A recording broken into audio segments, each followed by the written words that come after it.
meanwhile, are going to host, count them, 5 separate counter events, rallies of some sort, they call them, in lieu of tonight's address.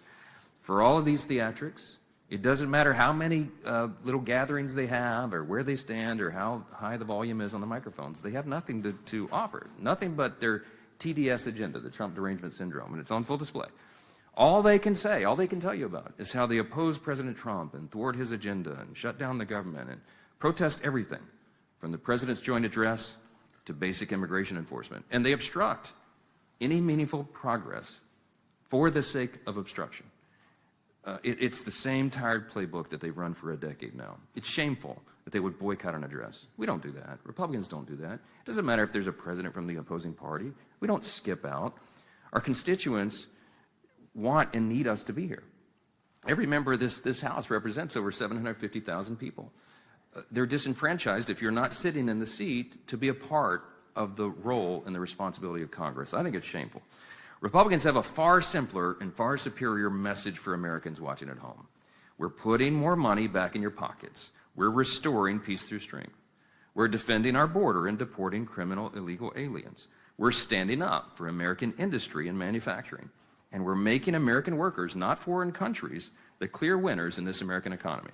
Those are not talking points. That is what we have delivered. It's called Republican results, and we are proud to run on that message in this fateful midterm election year. So tonight, President Trump will demonstrate that Republicans are the only team working seriously to bring common sense back to our broken system. It's promises made, promises kept. And he's working, and we're all working together to make the country stronger, safer, and more affordable, and more prosperous for all Americans. And many of them will be represented in that big, beautiful gallery tonight. The American people will see that. Democrats are boycotting the State of the Union. I honestly, I want you to make it make sense, because I really do not understand what's the point.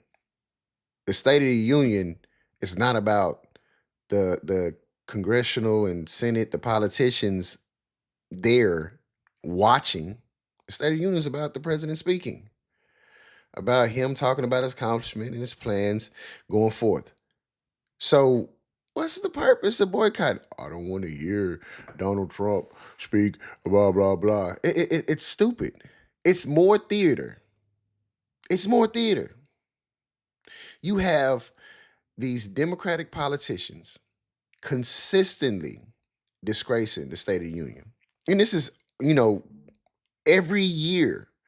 Did it last year. They did it in Trump's first administration. I want you to look at Nancy Pelosi and what she did at one of Trump's State of the Unions in his last term. Look at this. And my fellow Americans, the best is yet to come. Thank you. God bless you. And God bless America. Thank you very much.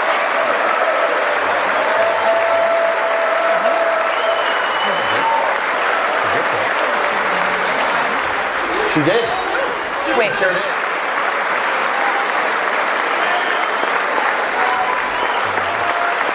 A stunning moment here at the end of the president's speech. Nancy Pelosi tearing up what appeared to be a copy of the president's speech. Yeah. That's that right there. Make it make sense. Like, they're turning the State of the Union into a clown show. And they've been doing this for a while now. The crazy thing is, listen to what the man got to say. You don't like what he got to say?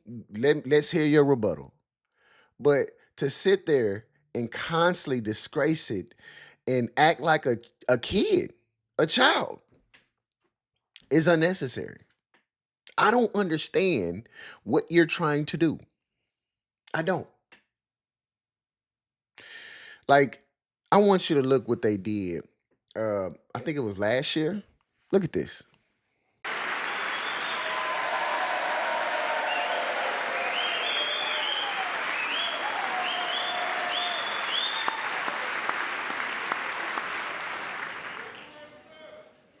But in 2018, DJ was diagnosed with brain cancer. The doctors gave him 5 months at most to live. That was more than 6 years ago.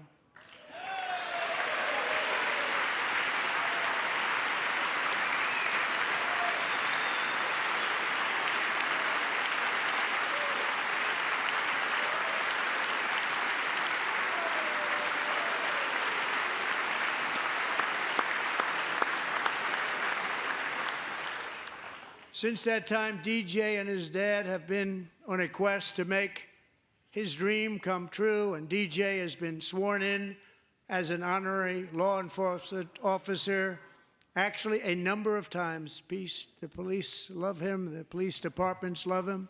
And tonight, DJ, we're going to do you the biggest honor of them all. I am asking our new Secret Service Director, Sean Curran, to officially make you an agent of the United States Secret Service.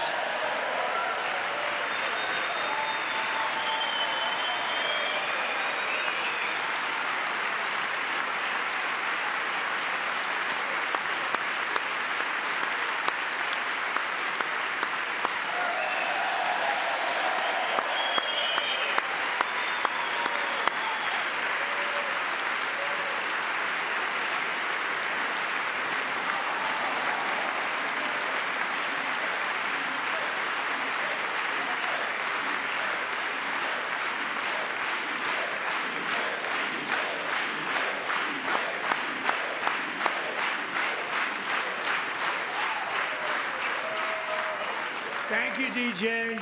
I have no idea which direction. Sir Michael, with all due respect, you think Democrats are going to... absolutely. Wait, let me say this. You think Democrats should applaud Donald Trump when he talks about law enforcement? No, but a kid with cancer. Stop. Let me just... No, excuse me. In that very chamber where Donald Trump's goons tried to harm the people that were sitting there and applauding Donald Trump, you want Democrats to take advice from Donald Trump about law enforcement? It's not about taking advice, Julie. Some things should just simply be above politics. Right. And those are three instances where Democrats could have simply applauded. I'm sorry. You don't have to like the president to say these are good things. This president is cutting funding for childhood cancer. You want to know what he's cutting funding for? The NIH, the CDC. He's got a wacko as the head of HHS. And you want to talk about it. I'm sorry. I'm very happy for that kid. I'm very happy for that kid. I'm glad that his lifelong dream came true and he became, a cop or whatever he wanted to become. But the bottom line is that all it does is accentuate the horrors that Donald Trump is imposing on kids with cancer. Democrats seemed pathetic and they seemed petulant in their behavior last night. And if they think that's going to help them go into midterms next year, I say keep going. But what about the optics, Michael? Because I know that you look at strategy. And if their constituents, which is basically half of the country. I mean, look at Donald Trump did not win in a landslide when you look at the numbers at the end, right, Harry? No, he won what, by 1.52 percentage points? But you know what? We define a mandate as a victory. A win is a win. So the victor goes to spoils. But I'm just saying that there is a half of the country and half of the voters who rejected him. So if they're standing there and clapping and that's used, by campaigns, that may be, would that be an issue for you if someone's standing up and clapping for Kamala Harris? If I were a Democratic strategist. Evil. It's evil. What?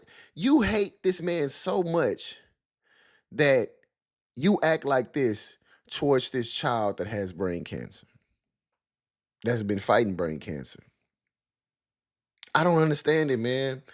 Sometimes you can put politics to the side, and just, celebrate when things are good. But they hate Trump so bad that even when something good is pointed out, they'll do that, man. They'll do that. Yeah. This is just more the same childish clown, kiddie behavior from, this era of the Democratic Party. The Democratic Party didn't used to be like this. And I'm not saying that it was good or bad. I'm saying that look at what it's become. Like, they are worse than what they claim Trump is. This is not decorum. It's kid behavior, man.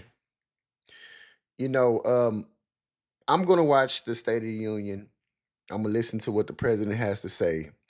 And, disagree, agree, it doesn't matter. I want to know what he has planned. I want to know what he has, got going forward. I want to know what President Trump is going to do this year. I want to see what his plans are. Democrats should want to know what his plans are. I mean, you got a midterm coming up. He could say something that could help your midterms. He could say something that hurts your midterms. But being there matters. Hearing matters. You're trying to make a political statement at the State of the Union when the State of the Union is not about you. It's about this country.